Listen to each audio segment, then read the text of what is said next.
Hey there, greetings and welcome to Prog Monster. My name is Murph. I am the host of this show.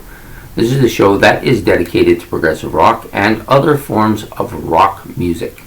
So we're back with my series, which is my favorite albums from 1975. We're on day 20, album 20, February the 20th, and that album is this album by Queen. Yeah, this album by Queen. For some reason I thought I had the wrong album for a second. This album by Queen, which is A Night at the Opera, for those of you who are not familiar with this, and I can't imagine there's too many out there that are one of the great rock albums, I think, in the history of rock music. Not my particularly favorite Queen album, but for this particular year, it's number 9, and I think it's just a fantastic album. So first of all, let's just do the important stuff on it. This was released November 21st, 1975, recorded at Trident Studios in London, Olympic Studios in London, and Rockfield in Monmouthshire, Lansdowne in Kensington. Also at this, I think it's the SARM, one second. Yeah, the SARM in East London, Roundhouse in Campden, London area, and then the Scorpio Sound in Camden. So it was recorded in quite a few locations. I'm not really sure. Maybe somebody out there knows more of the history of this album. They could kind of clue us into that. So this album's 43 minutes long. Fairly lengthy album for that time period. To me, anything over 40 minutes in the early 1970s or mid-19 to early 1970s is pretty long. It's a pretty long album. On EMI and Elektra, and produced by Roy Thomas Baker and Queen, of course. So there are, let me get the glasses on because I'm going to need them, because it's all stylized writing. There are a total of 12 tracks on this, and this particular album also has 2 bonus tracks on it. So this album is very experimental. Lots of different types of genre and sound to this album. I would say it's progressive in some nature. It's got a lot of pop, of course. It's pretty heavy and hard rock and some heavy metal types on here. There's also a little bit of that avant-garde style pop as well. Of course, it has, for all of you who know, it has the Bohemian Rhapsody, which is their classic big song, which it is. It's a rhapsody. So much goodness and so much vocal harmonies on this. In fact, there's a lot of overdubbing on the album, but still really tastefully done song. It's one of the classic rock songs for a reason. Then you also have Death on Two Legs, which is a great tune. I'm just going to up my track listing here because there's a couple things that I wanted to make a note of for those of you who are not well known or well versed on Queen. So Death on Two Legs, a really great opener, I think.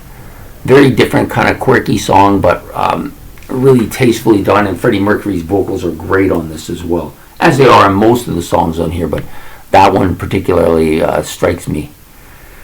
The other song I want to talk about is Lazing on a Sunday Afternoon. This is a very different type of track. It's kind of whimsical, very operatic in a lot of its ways. Another great track, and this one is another great Freddie Mercury vocal as well. So then we also have Afternoon. Oh, sorry, that's the same one, sorry. I'm in Love with My Car. That's what I was trying to remember. So I'm in Love with My Car was done by Roger Taylor. He does the lead vocals. This is probably his big song with the group. A lot of people think it's all Freddie Mercury singing with this group, but it wasn't. In a lot of cases, Roger Taylor and Brian May also did lead vocals for the band. And when Queen was at its best, that's the way it was. Everybody was contributing something vocally to the group, which I think made Queen exceptional. Very good harmony band, lots of strong vocals. One of the best bands for that. It's when they kind of, after Freddie died and they got Paul Rodgers for a while, it's almost like they had a brain cramp and none of them could do anything anymore. They couldn't they just played their instruments and tried to get one person to do all the singing. It's just totally perplexing. But still, on this album, that song is fantastic. You also have You're My Best Friend, which is one of their great and wonderful classic songs, written by Deacon and sung by Freddie Mercury. One of his great vocals, I think, for this for that time period, and fantastic singing. 39, that was a Brian May song, Sweet Lady, and Seaside Rendezvous. Seaside Rendezvous is kind of a different, quirky song as well, but tastefully done. There's a lot of different stuff on this album. It's just not one. At this point in time, it wouldn't have been a kind of classic Queen sound. This is their fourth studio album, and the beginning of that kind of era that they were doing that kind of stuff with. The flip side, not as strong, except for, of course, Bohemian Rhapsody, which is it's probably their most famous song, I think. Certainly when it came out, it was huge, and remains huge, and a lot of people, when they think of Queen, think of that song. And you also have Love of My Life, which is another really kind of one of those songs that really kind of emphasizes the range of Freddie Mercury and his vocals, which are among the very best in rock, I believe. So a great album. I believe it's coming in at 9th on my list today. Probably in my youth, like when I was younger, it would have been higher up.